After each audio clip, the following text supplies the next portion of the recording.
आज हम पढ़ने वाले क्लास 9 ज्योग्राफी का चैप्टर नंबर 4 जिसका नाम है क्लाइमेट। ये जो चैप्टर है वो जनरली हर एक बच्चे को परेशान करता है, पर आप यकीन मानो ये जो चैप्टर है वो जितना दिखने में टफ लगता है उतना रियलिटी में है नहीं। हम इस चैप्टर को विजुअल्स और एनिमेशन की मदद से एक सिस्टमेटिक वे में कंप्लीट करेंगे जिससे आपको हर एक टॉपिक अच्छे से समझ में आ जाए। तो चलिए स्टार्ट करते हैं। अर्थ, यहाँ पर किसी जगह पर गर्मी होती है, सर्दी होती है, कहीं पर गरम गरम हवाएं चलती हैं, किसी जगह पर बहुत ज्यादा बरसात होती है, कहीं पर बहुत कम बरसात होती है। तो ये क्यों होती है सारी चीजें, कभी आपने सोचा है? तो इसे हम बाद में सोचेंगे। फिलहाल हम बात करते हैं इस चैप्टर के फर्स्ट टॉपिक की, जो कि है difference between weather and climate. Weather और क्लाइमेट में क्या अंतर होता है? तो सबसे पहले हम बात करते हैं वेदर की। Weather is the state of atmosphere of an area at any point of time. मतलब किसी छोटे समय के लिए किसी जगह कैसा एटमोस्फेयर है उसे हम वेदर कहते हैं।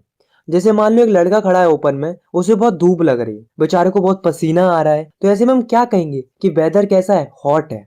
अब मान लो अचानक से बरसात होने लगती है, तो अब हम क्या कहेंगे कि वेदर कंडीशन कैसी हो गई है? रेनी हो गई। कहने का मतलब ये है कि जो वेरिएशन आते हैं एटमोस्फेयर के अंदर, मतलब जो बदलाव आते हैं वातावरण के अंदर छोटे छोटे टाइम के लिए, उसे हम वेदर कहते हैं। Now we talk about climate. Climate क्या होता है? Climate is the average weather condition of a particular region over a long period of time। मतलब किसी जगह पर लंबे समय से कैसा वेदर है उसे हम क्लाइमेट कहते हैं। जैसे कि मैं आपको एग्जांपल के थ्रू समझाता हूँ। ये है हमारी इंडिया, इसमें वेस्ट की तरफ थार डेजर्ट है। तो यहाँ पर क्या होता है, यहाँ पर जनरली हॉट एटमोस्फेयर रहता है, मतलब यहाँ पर बहुत ज्यादा गर्मी पड़ती है। तो आप मुझे ये बताओ कि हम यहाँ के एटमोस्फेयर को हॉट क्लाइमेट कहेंगे या हॉट वेदर कहेंगे? तो चलो मैं ही बताता हूँ, हम यहाँ के एटमोस्फेयर को हॉट क्लाइमेट कहेंगे। क्यों? क्योंकि यहाँ का जो वातावरण है वो काफी लंबे समय से गर्म है। यहाँ कभी कभी बरसात भी होती है, हवाएं भी चलती हैं, but most of the time यहाँ पर गर्मी रहती है। इसलिए हम कहते हैं कि थार डेजर्ट का क्लाइमेट कैसा है? हॉट है। तो यहाँ से हमें क्या समझ में आता है कि किसी भी जगह पर लंबे समय से एवरेज वेदर कैसा है उसे हम क्लाइमेट कहते हैं, और जो डे टू डे फिनोमेना होता है, मतलब शॉर्ट पीरियड के लिए जो वातावरण बनता है, उसे हम वेदर कहते हैं। Now the next topic of this chapter is climate of India. हमारी इंडिया का क्लाइमेट कैसा है? तो देखो, हमारी इंडिया का जो क्लाइमेट है वो मॉनसून टाइप ऑफ क्लाइमेट है। अब आप लोग कहोगे कि भैया आपने तो बताया था कि अगर एक ही जैसी एटमॉस्फेरिक कंडीशन लंबे समय तक रहेगी तब हम किसी जगह के वातावरण को क्लाइमेट कहेंगे। बट हमारी इंडिया में तो हमें अलग अलग मौसम देखने को मिलते हैं, जैसे गर्मी, बरसात, सर्दी।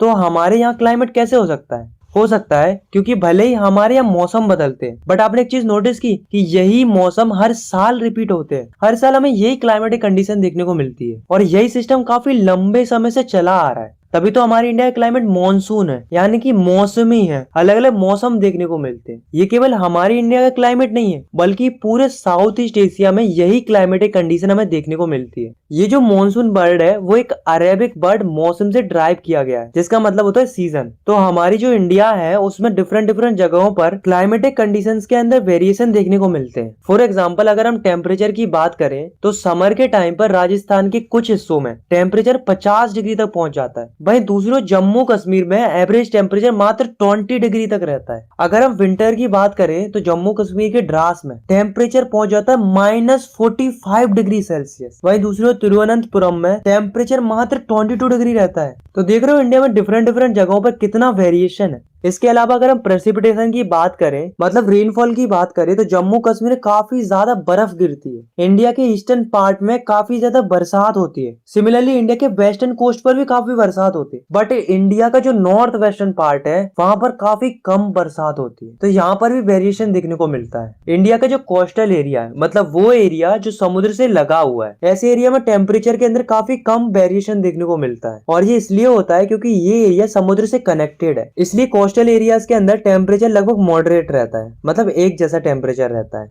तो इतना पढ़ने के बाद हमें ये तो समझ में आ गया कि भले ही पूरी इंडिया का क्लाइमेट मॉनसून है, बट अलग अलग जगहों पर हमारी इंडिया का क्लाइमेट वेरी करता है, और क्लाइमेटिक कंडीशन में वेरिएशन की वजह से लोगों की लाइफ पर भी इफेक्ट पड़ता है, जैसे कि उनको अपने अपने रीजन के क्लाइमेटिक कंडीशन के हिसाब से घर बनवाने पड़ते हैं। इसके अलावा लोगों की क्लॉथिंग पर भी इफेक्ट पड़ता है।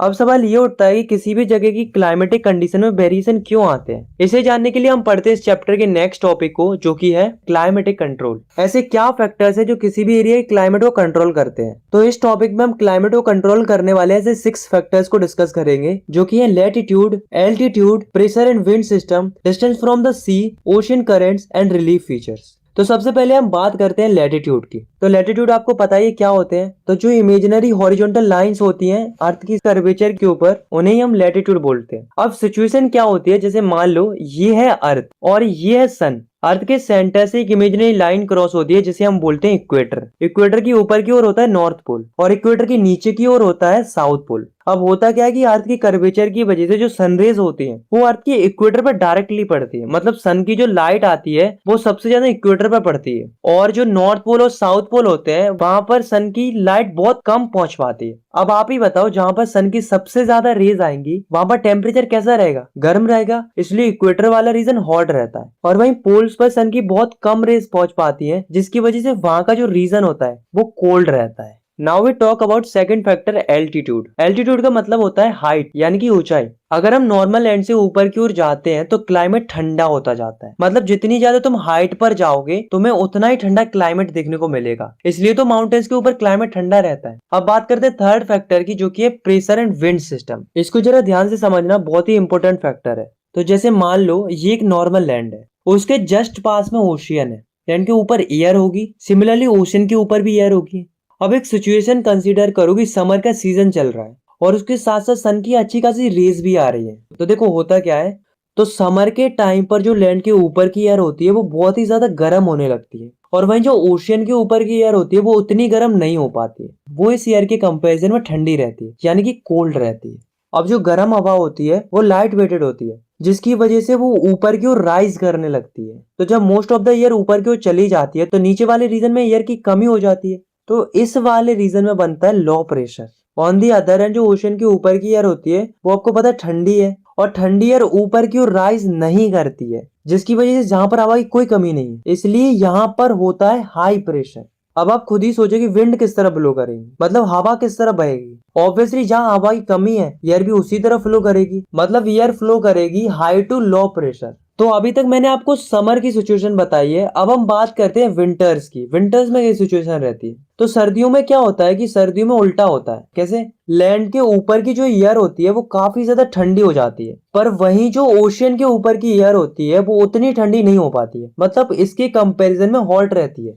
अब आपको पता है कि आगे क्या होता है कि गर्म हवा ऊपर जाएगी, यहाँ पर लो प्रेशर क्रिएट होगा, और यहाँ की हवा ऊपर नहीं जाएगी क्योंकि ये ठंडी है, इसलिए यहाँ पर होगा हाई प्रेशर। अब आप मुझे ये बताओ कि विंड किस तरफ फ्लो करेगी। ऑब्वियसली जहाँ एयर की कमी है विंड्स भी उसी तरफ फ्लो करेंगी, मतलब एयर फ्लो करेगी हाई प्रेशर से लो प्रेशर की तरफ। नेक्स्ट फैक्टर है डिस्टेंस फ्रॉम सी। जो एरिया समुद्र से कनेक्टेड रहता है वहां पर ना ही गर्मी ज्यादा पड़ती है और ना ही सर्दी। वहां का टेम्परेचर लगभग कांस्टेंट रहता है, जैसे कि इंडिया का कोस्टल एरिया, यहाँ पर टेम्परेचर लगभग कांस्टेंट रहता है, मतलब मॉडरेट रहता है। बट अगर हम बात करें नॉर्थन इंडिया की, तो नॉर्थन इंडिया थोड़ी ना सी से कनेक्टेड है, इसलिए यहाँ पर गर्मियों के टाइम पर बहुत ही ज्यादा गर्मी पड़ती है और सर्दियों के टाइम पर बहुत ही ज्यादा सर्दी पड़ती है। इसे हम कॉन्टिनेंटेलिटी कहते हैं। नेक्स्ट है ओशियन करंट। आप इसके नाम पर मत जाना, पहले हम इसकी डेफिनेशन पढ़ते हैं। Ocean currents describe the movement of ocean water which flowing constantly in a definite pattern.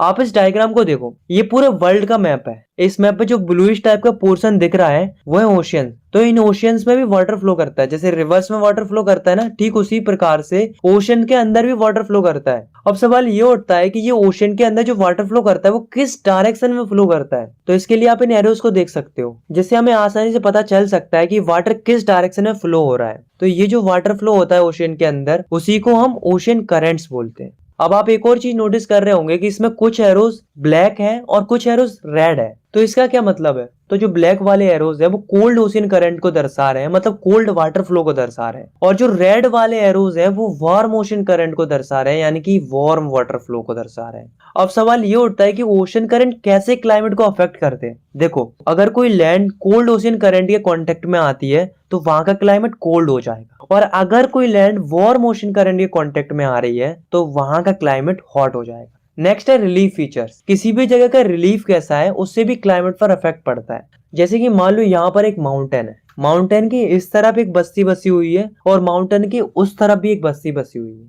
अब मान लो इस तरफ से विंड्स आ रही है और इन विंड्स में अच्छा खासा मॉइस्चर भी है, तो माउंटेन की वजह से ये विंड उस तरफ नहीं जा पाएंगी, बल्कि ये माउंटेन से टकरा कर ऊपर की ओर चली जाएंगी। क्योंकि हमें पता है कि इन विंड्स में अच्छा खासा मॉइस्चर भी है, इसलिए जो ऊपर जाके क्लाउड बना लेंगी। और जब ये क्लाउड बना लेंगी तो क्या होगा, बारिश होगी। तो इस वाले रीजन में बारिश हो जाती है।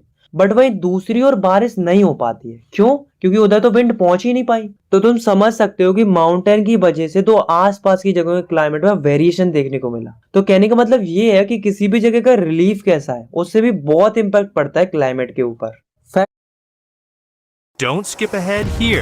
Skip ahead here to your dream school with the Duolingo English test. Get your language score in just 2 days and factors affecting of India's climate. इससे पहले टॉपिक में हमने पढ़ा था कि किसी भी एरिया का क्लाइमेट कैसे अफेक्ट होता है। हमने 6 फैक्टर्स को डिस्कस किया था: latitude, altitude, pressure and wind system, distance from the sea, ocean currents and relief features. But इस टॉपिक में हम पढ़ेंगे कि पर्टिकुलर इंडिया के क्लाइमेट को कौन कौन से फैक्टर्स अफेक्ट करते हैं। तो इंडिया के क्लाइमेट को मेनली 3 फैक्टर्स अफेक्ट करते हैं। फर्स्ट है लैटिट्यूड, सेकंड है एल्टीट्यूड एंड थर्ड है प्रेशर एंड विंड। तो सबसे पहले हम बात करते हैं लैटिट्यूड की। How latitude affect India's climate.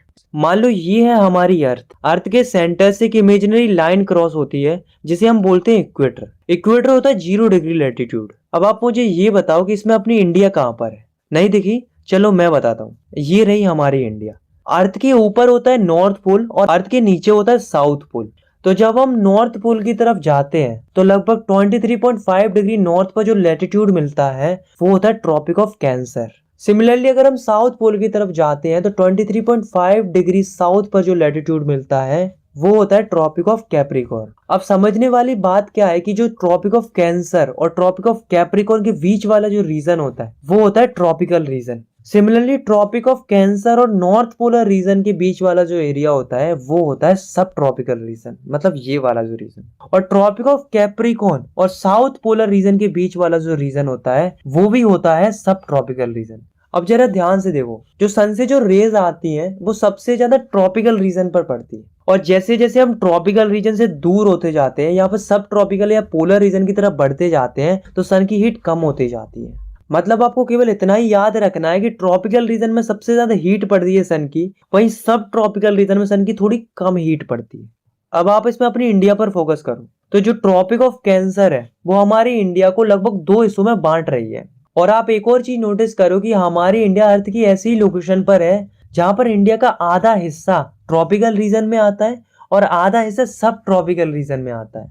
तो कहने की बात यह है कि इंडिया में दोनों तरीके के क्लाइमेट पाए जाते हैं, ट्रॉपिकल और सब ट्रॉपिकल। बात करते हैं सेकंड फैक्टर की जो कि है एल्टीट्यूड। तो एल्टीट्यूड का मतलब होता है हाइट। तो इस टॉपिक में हम पढ़ेंगे कि हाइट कैसे इंडिया के क्लाइमेट को अफेक्ट करती है। तो हमने पढ़ा था कि जब भी हम अर्थ की सरफेस से ऊपर की ओर जाते हैं तो टेम्परेचर कम होता जाता है, मतलब ठंडा होता जाता है। अब अपनी इंडिया को नोटिस करो तो इंडिया में नॉर्थ की तरफ हिमालयन माउंटेन्स जिनकी एवरेज हाइट 6000 मीटर्स होती है। अब सवाल ये उठता है कि ये माउंटेन्स जिनका एल्टीट्यूड बहुत ज्यादा है वो हमारे इंडिया के क्लाइमेट को कैसे अफेक्ट करते हैं। तो होता क्या है कि सेंट्रल एशिया से जो कोल्ड विंड्स आती हैं, मतलब इस तरफ से जो ठंडी हवाएं आती हैं वो इंडिया में एंट्री नहीं कर पाती। क्यों? क्योंकि जो हिमालयन माउंटेन्स होते हैं वो इन कोल्ड विंड्स को रोकने का काम करते हैं, एक तरीके से बैरियर का काम करते हैं और कड़ाके की ठंड से हमें बचाते हैं। इसलिए हमारी इंडिया के अंदर उतनी ज्यादा सर्दी देखने को नहीं मिलती कि लोगों को सर्वाइव करने में प्रॉब्लम हो।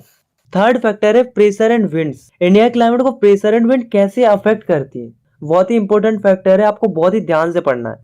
तो ये है हमारी इंडिया। हमारी इंडिया इस तरीके से लोकेटेड है कि हमारी इंडिया के अंदर नॉर्थ ईस्ट डायरेक्शन की तरफ से विंड्स आती है, मतलब इस तरफ से विंड्स आती है। अब आप सोच रहे होंगे कि ये विंड सीधी सीधी क्यों नहीं आती, ऐसे ही क्यों आती है, ऐसी टिल्ट होके क्यों आती है? तो ऐसा इसलिए है क्योंकि हमारी जो अर्थ है वो कंटिन्यूसली घूम रही है, जिसकी वजह से विंड्स पर एक फोर्स लगता है जिसे हम कोरियोलिस फोर्स कहते हैं। और इसी कोरियोलिस फोर्स की वजह से विंड्स ऐसे ना आकर इस तरीके से आते हैं।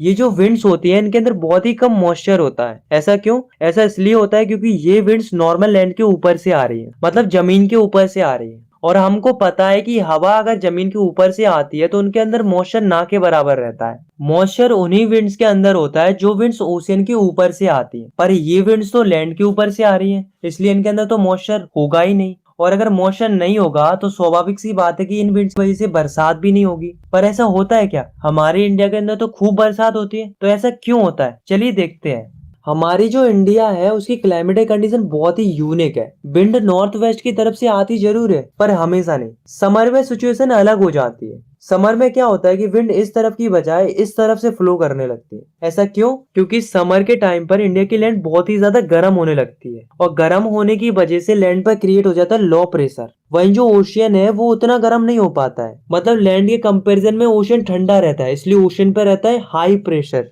और आपको पता है कि विंड्स हमेशा हाई प्रेशर से लो प्रेशर की तरफ जाती है, इसलिए इंडिया में विंड समर के टाइम पर इस तरफ से जाने लगती है। अब आपने एक चीज नोटिस की, ये जो विंड्स हैं वो ओशन से आ रही हैं, इसलिए इनमें मॉइस्चर भी होगा और अगर मॉइस्चर होगा तो ये बरसात भी करेंगी, तो इस तरह से बरसात होती है। और दोस्तों इन्हीं विंड्स को हम मॉनसून विंड्स कहते हैं क्योंकि यही वो विंड्स हैं जो बरसात लाती है। तो दोस्तों अभी तक हमने जितनी भी विंड्स के बारे में पढ़ा है वे सारी सरफेस विंड्स थी, मतलब ऐसी विंड्स जो जमीन से लगकर चलती हैं। पर दोस्तों कुछ विंड्स ऐसी भी होती हैं जो अर्थ की सरफेस से काफी ऊपर फ्लो करती हैं, ऐसी विंड्स को हम जेट स्ट्रीम कहते हैं। तो हम डेफिनेशन क्या लिखेंगे जेट स्ट्रीम की? देखो, jet stream are a narrow belt of a high speed westerly winds which blows in troposphere. अब समझते हैं ये क्या है। तो ये है हमारी अर्थ के एटमॉस्फेयर में कई सारी लेयर्स होती है। ऐसी ये वाली जो लेयर होती है उसे हम बोलते हैं ट्रोपोस्फियर, और इसी ट्रोपोस्फियर के टॉप में बहुत ही स्पीड में कुछ विंड्स फ्लो करती हैं जिन्हें हम जेट स्ट्रीम कहते हैं। जैसे कि आप इस पिक्चर में देख सकते हो, यहाँ पर आपको दो जेट स्ट्रीम दिख रही होंगी। ये अर्थ से काफी ऊपर है, ये 2D डायग्राम है इसलिए शायद आपकी समझ में ना आ रहा हो, बट ये विंड्स अर्थ की सरफेस से काफी ऊपर फ्लो कर रही हैं। ऐसे ही दो सिमिलर जेट स्ट्रीम नीचे और होते हैं, बट हमको इनको नहीं पढ़ना है इसलिए इनको हटाओ। ये ऊपर वाली जो जेट स्ट्रीम होती है उसे हम बोलते हैं पोलर जेट स्ट्रीम, और ये वाली जो जेट स्ट्रीम होती है उसे हम बोलते हैं सब ट्रॉपिकल जेट स्ट्रीम। हमें केवल इस वाली जेट स्ट्रीम के बारे में पढ़ना है क्योंकि यही वाली जेट स्ट्रीम हमारी इंडिया के ऊपर से फ्लो करती है और इसी जेट स्ट्रीम की वजह से हमारी इंडिया का क्लाइमेट भी अफेक्ट होता है। विंटर के टाइम पर ये जेट स्ट्रीम हिमालयन माउंटेन के साउथ की तरफ रहती है और जैसे ही समर सीजन आता है तो ये जेट स्ट्रीम हिमालय के नॉर्थ की तरफ शिफ्ट हो जाती है। अब आप लोग कहोगे कि ऐसा क्यों होता है? ऐसा होता है ITCZ के मूव करने से। अब आप लोग कहोगे कि ITCZ क्या होता है, तो इसके बारे में हम बाद में पढ़ेंगे। फिलहाल आपको केवल इतना ही याद रखना है कि विंटर में जेट स्ट्रीम हिमालय के साउथ में रहती है और समर में हिमालय के नॉर्थ में रहती है। अब सवाल ये उठता है कि जेट स्ट्रीम हमारे इंडिया के क्लाइमेट को कैसे अफेक्ट करती है। तो होता क्या है कि विंटर में जेट स्ट्रीम यहाँ पर रहती है, मतलब हिमालय के साउथ में रहती है। अब होता क्या है कि ये जो आपको सी दिख रहा है वो है मेडिटेरियन सी। इस सी में साइक्लोन्स आते हैं जिसकी वजह से आसपास के रीजन में काफी बारिश हो रही होती है। तो जब जेट स्ट्रीम इस रीजन से पास हो रही होती है तो वो अपने साथ मॉइस्चर ले आती है और मॉइस्चर की वजह से जेट स्ट्रीम थोड़ी भारी हो जाती है और थोड़ी स्पीड भी कम हो जाती है इसकी। जब ये जेट स्ट्रीम हमारी इंडिया के ऊपर से जा रही होती है तो ये हमारी इंडिया के हिमालयन माउंटेन से टकरा जाती है। क्योंकि इन विंड्स में मॉइस्चर होता है इसलिए ये थोड़ी बहुत बारिश कर देती है। तभी तो आप देखते होंगे कि कभी कभी विंटर्स में भी बारिश हो जाती है, तो उसका एक फैक्टर जेट स्ट्रीम भी होती है। The Indian monsoon. तो दोस्तों अब हम अपने इंडिया के क्लाइमेट के बारे में पढ़ने जा रहे हैं। आपको अभी तक पता तो चल ही गया होगा कि इंडिया का क्लाइमेट कैसा है, और अगर नहीं चला है तो मैं आपको बता देता हूँ। इंडिया का क्लाइमेट है मॉनसून। अब आप कहोगे क्या होता है monsoon? The seasonal reversal of winds during a year is known as monsoon. अब आप अपनी इंडिया को देखो, मैंने आपको इंडिया का विंड सिस्टम बताया था। सर्दियों में विंड इस तरफ से फ्लो करती है और भाई समर में ये सिस्टम रिवर्स हो जाता है, विंड्स इस तरफ से फ्लो करने लगती है और इन्हीं विंड्स की वजह से बरसात होती है। तो ये जो फिनोमेना होता है उसे ही हम मॉनसून कहते हैं। अब आप इस अर्थ को देखो, तो ये वाला जो रीजन होता है वो होता है ट्रॉपिकल रीजन। ये मैं तुम्हें पहले ही बताया था। तो ट्रॉपिकल रीजन में मॉनसून एक्सपीरियंस किया जाता है, मतलब इस ट्रॉपिकल रीजन में मॉनसून एक्सपीरियंस होता है। Now we talk about mechanism of monsoon. Monsoon का मैकेनिज्म 5 फैक्टर्स पर डिपेंड करता है। ये रहे वो 5 फैक्टर्स। चलिए इनको एक एक करके डिस्कस करते हैं। तो फर्स्ट फैक्टर है the differential heating and cooling of land and water. कि लैंड बहुत ही जल्दी गर्म हो जाती है और ठंडी भी हो जाती है। वही जो ओशियन होता है वो लेट गर्म होता है और लेट ठंडा भी होता है, इसलिए गर्मियों में लैंड पर हो जाता है लो प्रेशर और ओशियन पे होता है हाई प्रेशर, जिसकी वजह से विंड्स हाई प्रेशर से लो प्रेशर की तरफ फ्लो करती है, जिसकी वजह से बारिश होती है। सेकेंड फैक्टर है the shift of position of ITCZ। तो पहले तो हम ये समझते हैं कि ये ITCZ क्या होता है। ITCZ का मतलब होता है inter tropical convergent zone. Blue zone और रेड जोन में समझ, ठीक है। तो क्या होता है ये देखो, हमारी जो अर्थ होती है वो एकदम सीधी नहीं होती है बल्कि थोड़ी टिल्टेड होती है, मतलब ऐसी होती है। और तुम्हें एक और चीज पता होगी कि हमारी जो अर्थ है वो घूम रही है, कंटिन्यूअसली रिवॉल्व कर रही है। अब अपनी अर्थ को देखो तो अब सन की सबसे ज्यादा हीट कहाँ पर आएगी? इक्वेटर पर। तो इस रीजन में बनेगा लो प्रेशर, और जहां पर लो प्रेशर बनेगा वहां पर विंड्स आके कन्वर्ज होंगी। तो जहां पर विंड्स आके कन्वर्ज होंगी वो रीजन होगा इंटर ट्रॉपिकल कन्वर्जेंट जोन, यानी कि ITCZ। अब दोस्तों ऐसा नहीं कि ITCZ हमेशा यही रहेगा, कभी ये ट्रॉपिक ऑफ कैंसर पर बनता है तो कभी ट्रॉपिक ऑफ कैप्रिकॉर्न पर बनता है। कहने का मतलब ये है कि यहाँ पर सन की सबसे ज्यादा हीट आएगी, वो रीजन होगा ITCZ। इसलिए ITCZ मूव करता है और इसी ITCZ के मूव करने की वजह से इंडिया क्लाइमेट भी अफेक्ट होता है। थर्ड फैक्टर है the presence of high pressure area on the east of Madagascar. अब गाइस आप मैप में देखो, आपको ये वाला जो आइलैंड दिख रहा है उस आइलैंड का नाम है मडागास्कर। इस आइलैंड के ईस्ट में काफी ज्यादा हाई प्रेशर क्रिएट होता है, तो जब मॉनसून विंड इंडिया में जारी होती है तब मडागास्कर की जो हाई प्रेशर विंड्स होती है वो भी इंडिया की तरफ फ्लो करने लगती है, तो इसकी वजह से मॉनसून विंड्स और भी ज्यादा इंटेंसिफाई हो जाती है।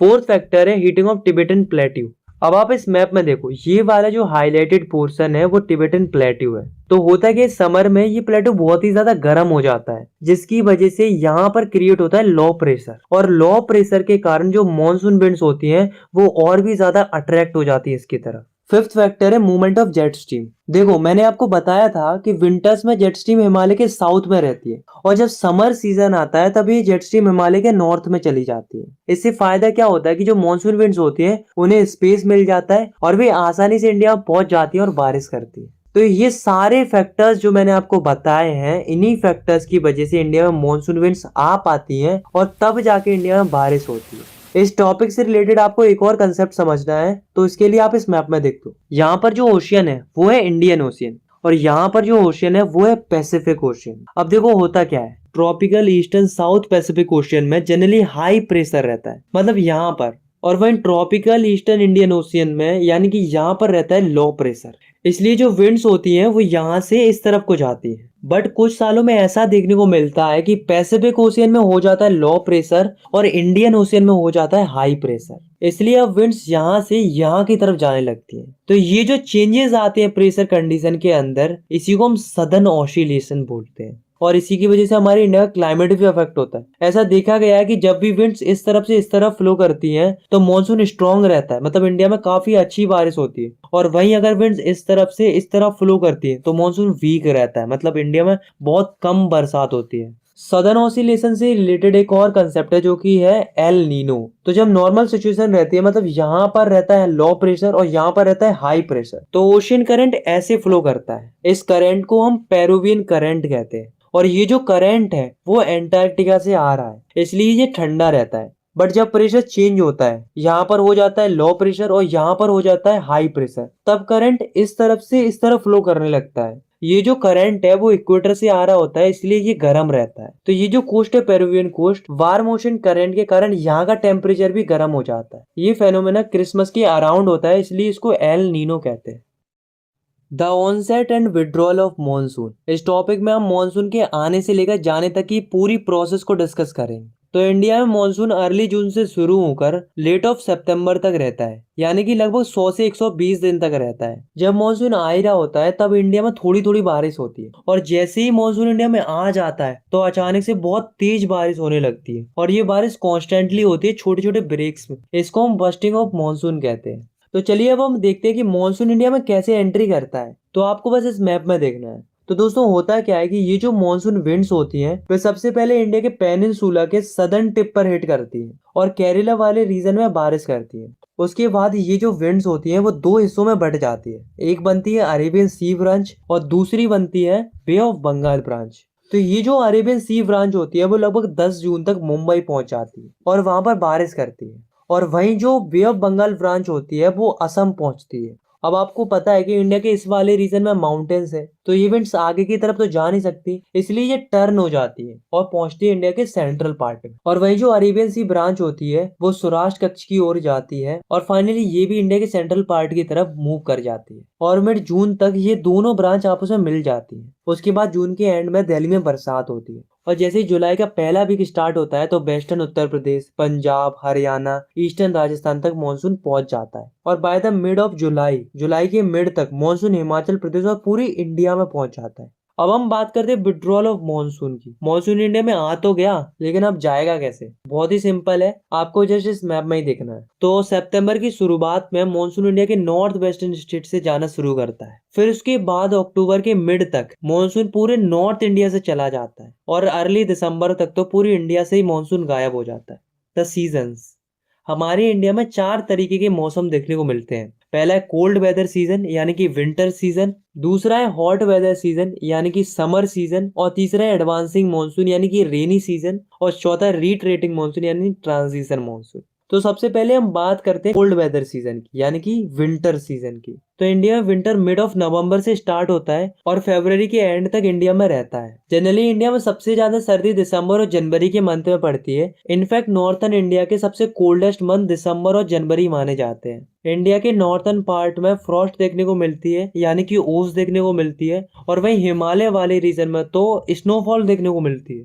विंटर्स में भी एक बरसात होती है जिसे हम महावत कहते हैं। ये बरसात रबी क्रॉप्स के लिए काफी उपयोगी साबित होती है। Now we talk about hot weather season यानी कि summer season. Summer season India में मार्च से मई तक रहता है। इस सीजन में इंडिया के नॉर्थन पार्ट में बहुत ज्यादा गर्मी पड़ती है। इंडिया के नॉर्थ वेस्टर्न पार्ट में दिन के टाइम पर एक तरह की strong, gusty, hot and dry wind blow करती है जिसे हम लू कहते हैं। इसके साथ साथ डस्ट स्टॉर्म भी देखने को मिलते हैं। और जब समर सीजन का एंड आता है तो कभी कभी क्या होता है कि आंधी तूफान देखने को मिलते हैं, मूसलाधार बारिश देखने को मिलती है, ओले भी गिरते हैं कभी कभी। तो ये जो वेदर कंडीशन बनती है इस तरीके की, उसे वेस्ट बंगाल में काल बैसाखी बोला जाता है, क्योंकि ये बारिश किसानों के लिए नुकसानदायक साबित होती है। बट एक और तरीके की बारिश होती है जिसे प्री मानसून शावर बोलते हैं। मतलब मानसून आने से पहले जो बूंदाबांदी होती है या जो बौछार टाइप की आती है, उस टाइप की बारिश को प्री मानसून शावर बोलते हैं। ये बारिश आम की फसल के लिए अच्छी होती है, इसलिए इसको मैंगो शावर भी बोला जाता है। Now we talk about advancing monsoon या रेनी सीजन। तो रेनी सीजन अर्ली जून से शुरू होता है और इसके साथ ही पूरे इंडिया में बरसात होती है। ये बरसात छोटे छोटे ब्रेक्स में होती है। मतलब ऐसा नहीं होता कि बारिश एक बार चालू हो गई तो 2-3 महीने तक बंद ही नहीं हो रही। बारिश होती है लेकिन ब्रेक्स में होती है। एक और चीज आपको बतानी है कि जो ये मॉनसून आता है वो भले ही पूरे इंडिया के लिए आता है, बट पूरे इंडिया में एक जैसी बारिश नहीं होती। कहीं पर बहुत अच्छी बारिश हो जाती है तो कहीं पर बहुत ही कम बारिश देखने को मिलती है, जैसे कि राजस्थान एक एग्जाम्पल इस चीज का। और कभी कभी तो ऐसा भी होता है कि कहीं पर बहुत बारिश हो जाती है, इतनी बारिश हो जाती है कि बाढ़ आ जाती है, और कहीं तो इतनी कम बारिश होती है कि सूखा पड़ जाता है। रीट्रेटिंग ऑफ मॉनसून, ये तो मैं बता चुका हूँ कि सितंबर की स्टार्टिंग से मॉनसून रिट्रेट करना शुरू कर देता है और अक्टूबर की शुरुआत तक मॉनसून पूरी तरह से नॉर्थन प्लेन से चला जाता है। बट आपको इसके अलावा भी एक फिनोमेना पढ़ना है जो कि है अक्टूबर हीट का। तो क्या होती है ये अक्टूबर हीट? देखो, the condition of high temperature and humidity, the weather becomes oppressive during the day, this is commonly known as October heat. तो होता क्या है कि जब इंडिया से मॉनसून चला जाता है तब इसका एकदम क्लियर रहता है, क्योंकि तुम्हें पता है कि मॉनसून अभी अभी इंडिया से गया है, इसलिए जो लैंड होती है उसमें थोड़ा बहुत मॉइस्चर बकाया रह जाता है। तो जब सन की हीट लैंड पर पड़ती है तो जो लैंड का मॉइस्चर होता है वो इवापोरेट होना शुरू कर देता है, जिसके कारण ह्यूमिडिटी बढ़ती है। और इस ह्यूमिडिटी और हाई टेम्परेचर की वजह से जो भयानक गर्मी पड़ती है उसी को अक्टूबर हीट बोला गया है। Monsoon as a unifying bond, monsoon India को एकजुट करता है। मॉनसून के आने जाने की वजह से सीजन में चेंजेस होते हैं। Landscapes, animals and plants life, ये सभी मॉनसून के अराउंड ही रिवॉल्व करते हैं। लोगों की एग्रीकल्चर भी मॉनसून पर ही डिपेंड होती है। यहाँ तक कि लोगों की लिविंग्स और उनके फेस्टिवल भी मॉनसून से रिलेटेड होते हैं। इसलिए इंडिया के सारे लोग बेसब्री से मॉनसून के आने का इंतजार करते हैं। आई होप आपको ये वीडियो पसंद आई होगी। अगर आपको ये वीडियो पसंद आई तो आप इस वीडियो को लाइक कर सकते हो। आपका एक लाइक बहुत मैटर करता है, तो लाइक जरूर करना।